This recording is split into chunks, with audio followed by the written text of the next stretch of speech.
Hello friends, कैसे हो आप लोग? आई होप अच्छे होंगे। तो चलिए हम अपनी क्लास स्टार्ट करते हैं। पहला है हमारा 12 जीएसटी सेवा केंद्र लॉन्च किए गए हैं। तो ये कहाँ लॉन्च किए गए हैं? तो ये किए गए हैं गुजरात में। गुजरात में लॉन्च किए, किसके द्वारा किए गए हैं? ये है हमारी वित्त मंत्री निर्मला सीतारमन जी। ठीक है, ये हमारी वित्त मंत्री हैं। ये 2023 तक 5 बार बजट पेश कर चुकी हैं। ठीक है, तो चलिए थोड़ा सा हम जीएसटी के बारे में जान लेते हैं। तो जो जीएसटी है, जीएसटी हमारा जो शुरू किया गया था, ये हुआ था 1 जुलाई 2017। ठीक है, इसलिए जो जीएसटी डे मनाया जाता है वो मनाया जाता है 1 जुलाई को। ठीक है, जो जीएसटी के बारे में, मतलब जो संविधान संशोधन हुआ था जीएसटी को लेकर के, वो कौन सा संविधान संशोधन था?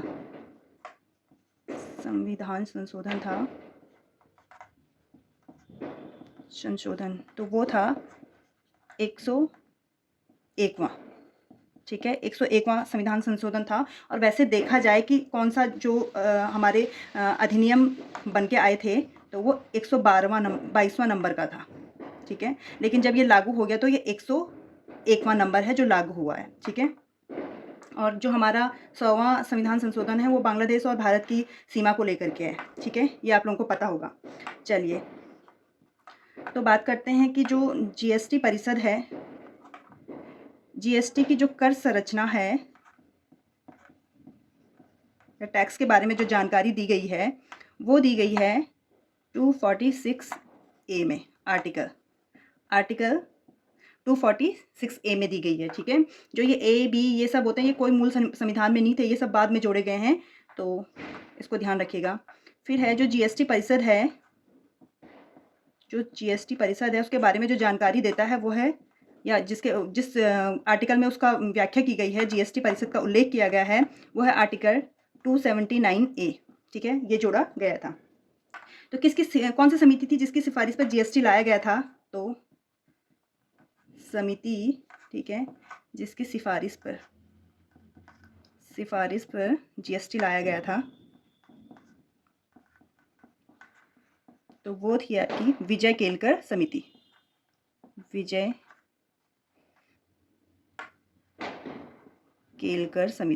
ठीक है, चलिए, विजय केलकर समिति थी जिस समिति की सिफारिश पे जीएसटी लाया गया था। तो मैंने जितने क्वेश्चन बनते हैं जीएसटी को लेकर के, और इसका आपको पता ही होगा 5 स्लैब हैं इसके। एक है 0%, एक है 5%, एक है 12%, एक है 18% और एक है 28%। ये इसके स्लैब हैं, ये आपको पता ही होंगे कि 5 स्लैब हैं इसके। ठीक है, इस तरीके से जीएसटी लागू लगता है। और इसका जो फुल फॉर्म है goods and service tax,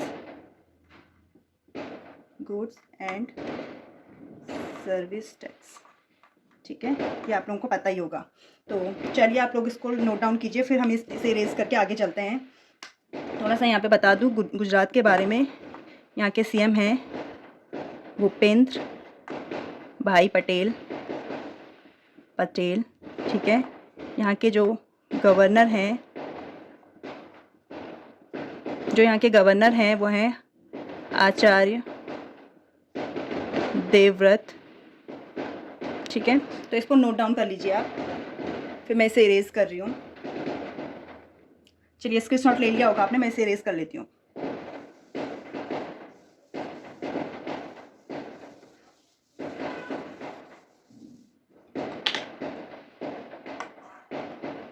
next है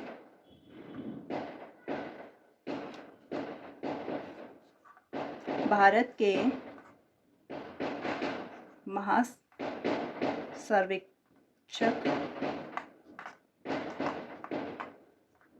के रूप में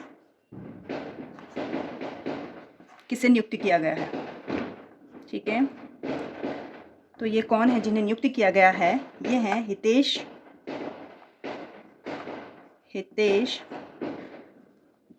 कुमार।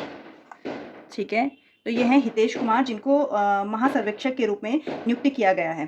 तो इसे नोट कर लीजिएगा। नेक्स्ट है, हाल ही में कम दूरी की बैलिस्टिक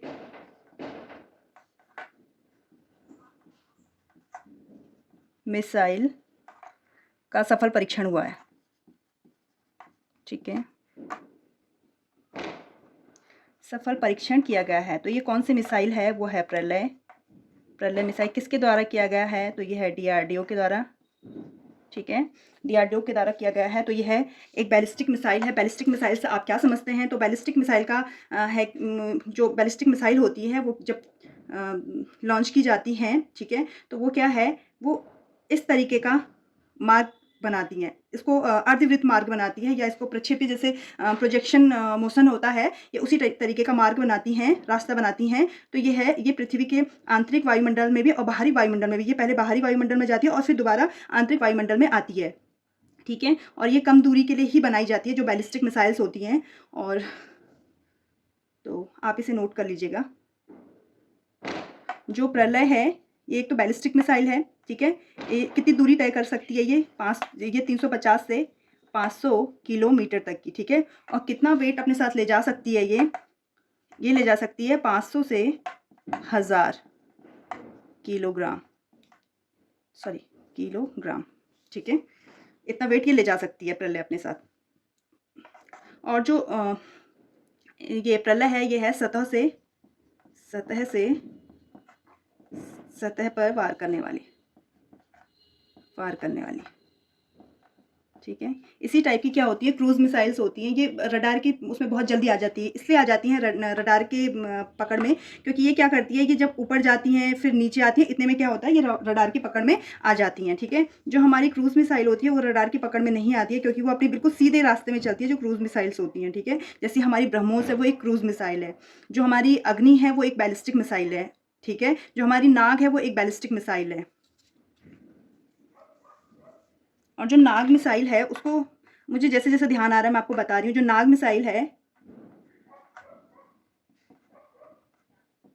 मिसाइल है उसे इस नाम से भी जाना जाता है कि दागो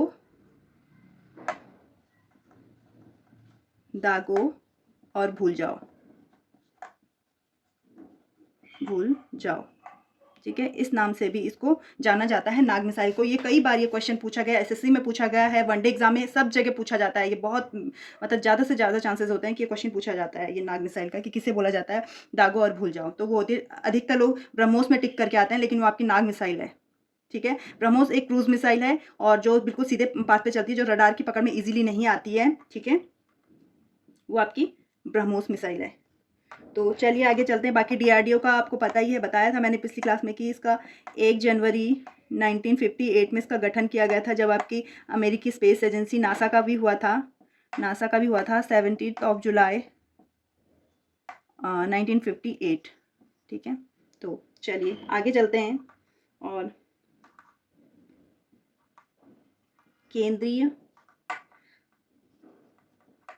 जांच ब्यूरो के संयुक्त निदेशक किसे बनाया गया है? तो संयुक्त निदेशक जो बनाया गया है वो हैं V. चंद्रशेखर हैं, जिन्हें केंद्रीय जांच ब्यूरो के संयुक्त निदेशक के रूप में चुना गया है। ठीक है, तो केंद्रीय जांच ब्यूरो है जो, इसका गठन जो हुआ था वो हुआ था 1963 में। ठीक है, और ये क्या काम करती है, ये जो आपराधिक मामले होते हैं और जो राष्ट्रीय सुरक्षा से संबंधित मामले होते हैं उनकी जांच करती है। तो चलो आपने ये नोट कर लिया होगा, फिर मैं इसे इरेज करके आगे बताऊं। चलिए स्क्रीनशॉट ले लीजिए आप। कई चीज़ें मैं यहाँ पे बोलती हूँ, लिखती नहीं हूँ, तो आप उसे भी लिख लीजिए कीजिए। जैसे मैंने अभी क्रूज मिसाइल के बारे में बताया था, मैंने सिर्फ बोला था, लिखा नहीं था, लेकिन आप कॉपी लेके बैठिए और उसे लिख लीजिए जब मैं बोलती हूँ। ठीक है, क्योंकि हर चीज़ यहाँ पे लिखना पॉसिबल नहीं हो पाता है। राष्ट्रीय आयुर्वेद दिवस मनाया गया। तो ये कब मनाया गया? तो इसका कोई एक स्पेशल डे नहीं है कि ये इस दिन मनाया गया, कि मैं आपको एक डेट बता दूँ इस दिन मनाया गया। ये मनाया गया कल, ठीक है, कल मनाया गया, यानी 11 नवंबर को मनाया गया ये। और क्यों मनाया गया? क्योंकि धनतेरस था, और ये धनतेरस को ही मनाया जाता है। हर धनतेरस को मनाया जाता है। धनतेरस को क्यों मनाया जाता है? क्योंकि हमारे जो आयुर्वेद के जनक हैं धन्वंतरी, ठीक है, ये क्या है? आयुर्वेद के जनक हैं, आयुर्वेद के जनक हैं, ठीक है। इनकी जन्म तिथि है उसी के उपलक्ष्य में जो राष्ट्रीय आयुर्वेद दिवस मनाया जाता है, ठीक है। पुराणों में कहा गया है कि जो धन्वंतरी है इनको आयुर्वेद का देवता भी कहा गया है, ठीक है। तो धनतेरस के दिन धन्वंतरी की ही जो जन्म दिवस के रूप में मनाया जाता है, तो उसी को आयुर्वेद दिवस के रूप में भी भारत में मनाया जाता है, ठीक है। इसकी एक थीम दी गई है, थीम। तो क्या है इसकी थीम? वो है एक स्वास्थ्य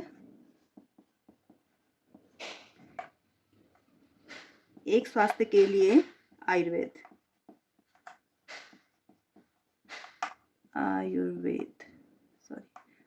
ठीक है। एक स्वास्थ्य के लिए आयुर्वेद, ठीक है। आयुर्वेद फॉर वन हेल्थ, ऐसा भी लिख सकते हैं आप, ठीक है। पहली बार जो मनाया गया था ये 2016 में, पहली बार 2016 में मनाया गया था, ठीक है। तो आप इसे ऐसे भी लिख लीजिए, जो अगर याद करने के लिए ज़्यादा सही रहेगा, कि आयुर्वेद फॉर वन हेल्थ, ठीक है। तो चलिए, आप लोगों ने नोट डाउन कर लिया होगा ये सारी चीज़ें जो मैंने आपको बताई हैं, और इसी तरीके से हम क्लासेस लाते रहेंगे और आपके लिए अच्छा कंटेंट प्रोवाइड कराते रहेंगे। तो और आप लोगों को, सभी लोगों को दिवाली की ढेर सारी बधाइयाँ, ठीक है। और एंजॉय करिए, अच्छे तरीके से मनाइए, और जो क्रैकर्स हैं उनसे दूर रहिए, ठीक है। और इको फ्रेंडली दिवाली सेलिब्रेट कीजिए। तो चलिए, मिलते हैं एक नए कंटेंट के साथ, एक नई क्लास के साथ, और एक पॉजिटिव एनर्जी के साथ। Thank you for watching.